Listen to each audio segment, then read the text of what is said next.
안녕하세요. 대형 멘토 신범철입니다. 벌써 이제 24년도 새해가 밝았는데 여러분 모두 새해 복 많이 받으셨으면 좋겠습니다. 그리고 이제 올해에도 여러분들의 투자를 위해서 서포트할 용인이 저희 채널을 방문해 주시면 감사하겠습니다.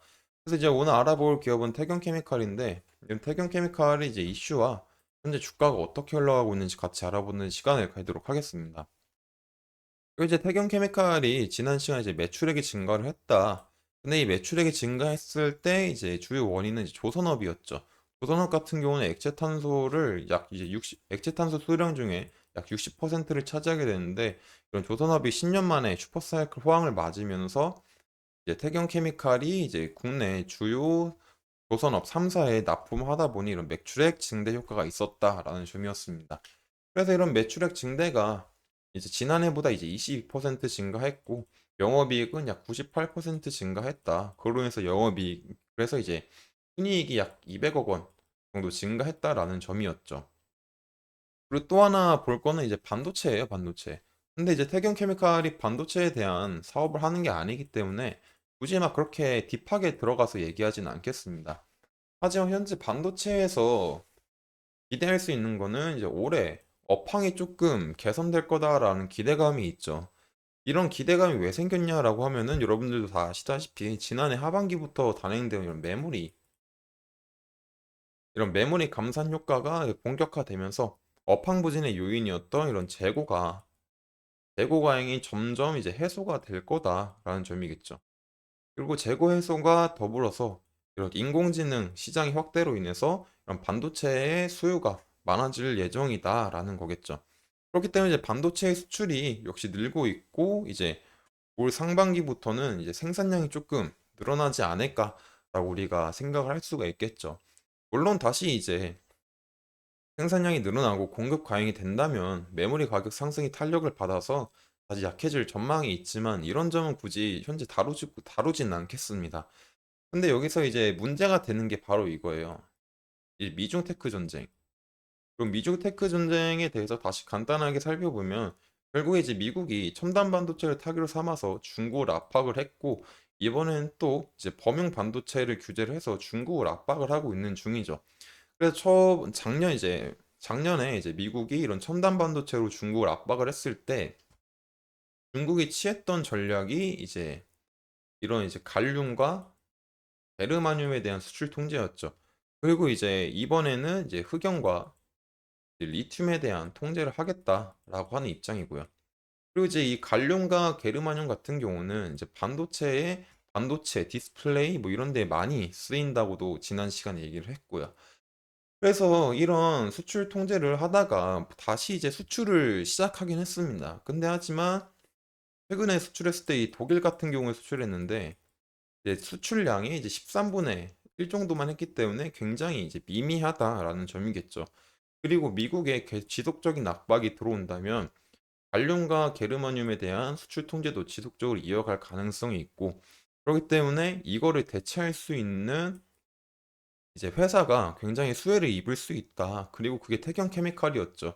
태경 케미칼은 이제 갈륨과 게르마늄을 대체할 수 있는 이제 아르곤을 가지고 있어서 작년에도 이 이슈로 인해서 한번 수혜를 봤다. 그리고 이제 중국이 이런 수출 통제를 만약에 지속하게 된다면 다시 한번 부각을 받을 수 있다라는 점이겠습니다. 그래서 이제 태경 케미칼 같은 경우는 태경 케미칼 자체만 보기보다는 앞으로 중국이 그런 갈륨과 게르마늄 등 이제 다른 가스들을 어떻게 통제를 하고 어느 기간 통제를 할까를 지속적으로 체크해 보는 게 좋을 것 같아요. 그래서 이런 점들은 제가 지속적으로 체크를 할 거고 이제 조금 주가를 한번 살펴보자면 제가 태균케미칼을 봤을 때 태균케미칼을 이제 주봉으로 보게 되면은 이제 뭐 이평선이 모였으니까 아직까지는 뭐 크게 뭐 방향성을 나타낼 만한 그림은 아니다라고 이제 했다가 하고 그렇지만 이제 날봉을 살펴보게 되면 5평선, 10평선, 이제 20평선 상방으로 흘러가고 있으니 그리고 이제 60평선도 상방으로 돌고 있으니까는 급격하게 이제 하락이 나오지 않고 이 매물대를 잘 지켜준다면 꼬여있는 이평선들이 점점 풀릴 테니까 내가 이제 이거를 돌파하지 못하더라도 눌리면은 다시 이제 반등이 나올 수도 있는 흐름이 아닐까라고 말을 했습니다. 그리고 현재 이제 다시 이제 고점 부분이 이제 현재 매물대 상단이 이제 13,810원에 위치를 하고 있는데 아직까지는 이제 이 부분을 현재 잘 지켜주고 있는 모습이고, 그리고 이제 뭐 분봉으로 보게 되면은 이제 2시간 봉으로 보겠습니다. 2시간 봉으로 보게 되면은 5평선, 10평선, 20평선, 60평선, 120평선 정배열을 이루기 때문에 단기적으로는 상승의 힘이 조금 강하다라고 볼 수 있을 것 같아요. 하지만 지금 현 상황에서는 고점 부근이니까 이제 뭐 눌릴 수도 있는 가능성을 우리가 생각을 해야 되겠죠. 하지만 단기적으로는 이제 크게 눌리지 않는다면 이제 13,500원 부근, 이런 부분에서 한번 반등이 나올 수도 있지 않을까라고 볼 수도 있을 것 같습니다. 만약에 이런 단기적으로 이제 우리가 여기를 생각해 봤는데 여기를 뚫고 갔다라고 하면은 이제 이 부분 13,000원 부근, 13,000원 부근을 잘 지지해 준다면 다시 이제 반등을 시도할 수 있는 그림이 나오지 않을까라고 생각할 수 있을 것 같아요. 만약에 여기서 이제 잘 이제 버텨줘서 이평선들이 점점 딸려 올라오게 되고 10평선으로 상방으로 올라가고 120평선이랑 60평선이 골든 크로스 일어나면 이제 장기적으로 조금 이제 상승의 힘이 강해질 수 있는 상황이 나올 수도 있잖아요.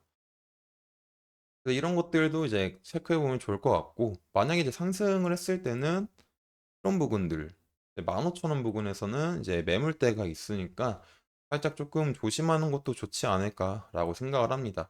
그래서 다시 말하자면 주봉에서는 이제 아직까지 뭐 추세가 돌아갈 만한 흐름은 아니지만 날봉에서 현재 부근에서 잘 지켜준다면 5평선, 10평선, 20평선, 60평선이 점점 상승을 할 거니까 상승을 하고 60평선과 120평선의 골든 크로스로 이제 중장기적으로 조금 강해질 수도 있다. 그래서 이런 저점을 크게 해치지 않는다면 사실 반등이라도 할 수 있지 않을까라는 생각도 할 수 있고, 만약에 잘 버텨주고 여기를 뚫어주고 잘 지지를 해준다면 15,000원 부근까지도 우리가 상승할 수도 있지 않을까, 이런 것들을 한번 볼 수 있다라는 거겠죠. 그리고 여기까지 상승했을 때는 한번 이제 매도 물량이 나올 수도 있으니 한번 이제 지켜보는 것도 괜찮지 않을까라는 점이었습니다.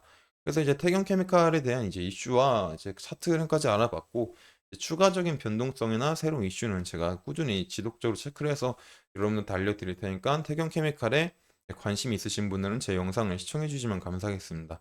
이상 대여 컴퍼니 멘토 신범철이었습니다.